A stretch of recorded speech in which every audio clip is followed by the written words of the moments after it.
yung laging gusto mo yung laging ano eh, no? Na parang napakahamak tayo sa mga pinagagawa mo, eh. Eh, kung ikaw okay lang sa'yo tingin mga cancer. Hindi. Hindi, eh. Hindi. Maraming tao. Alam mo yun sa Facebook? Kinikwento ko sa kanya kayo sa Facebook. Yung ano? Hindi yung ano, sabi, pagka ano, wag mo ako tarayan pag tinago ko yung saklay mo.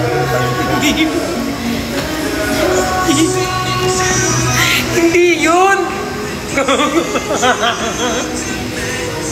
Guys, alam nyo ba, meron ba kayong mga kaibigan pag nagsisend ng memes? Sa IG, alam mo, yung nagsisend sa atin ng memes, di ba? Yung IG ko, guys, yung algorithm ko, puro ano na, wala nang matino. Makasend din na ng mga masasama. Hindi naman yan yung tinutukoy ko, te. Okay lang yan. May pinafollow kasi ako sa Facebook, guys. Tuwan-tuwa ako. Kasi habang nagkakasala tayo, hi, Neg. I miss you.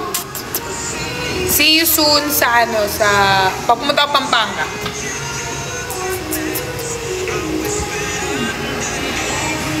Hindi, ano guys, meron akong pina-follow doon sa Facebook, guys. Tapos yung mga comment, habang kayo kumikita ng milyon, kami dito nagkakasala.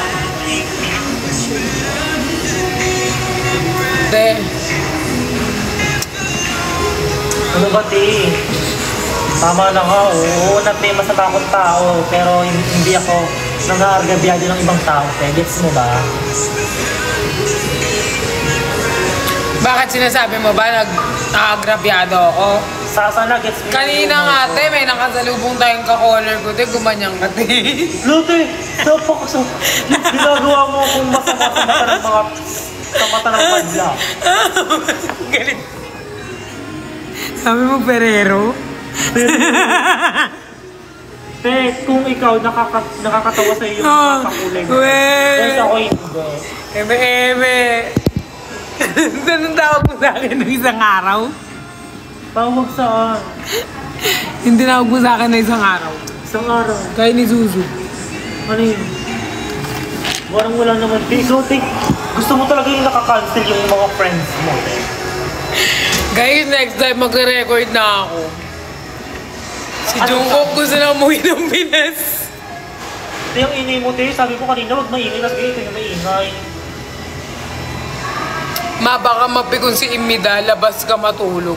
Hindi niya magalit, hindi niya magagawa. Yan. Ma-stop na, baka iwan ganyan. Hindi niya ako maiiwan. Pag iniwan niya ako, huwag na siya magpakita sa akin sa Manila pag nakauwi ako ng Manila. Ano, te? Oh. Guys, wag naman. Fan nga ako ng Nicolas eh. Hindi ko sila makikita. Buti nga friend ako ni Perlas eh. Para malapit ako sa Nicolas eh. Kasi pag iniwan ako niyan at nairita yan, pag ako nakauwi mag-isa papuntang Manila, huwag na siyang magpapakita sa akin. Di ba, te? I have tattoo.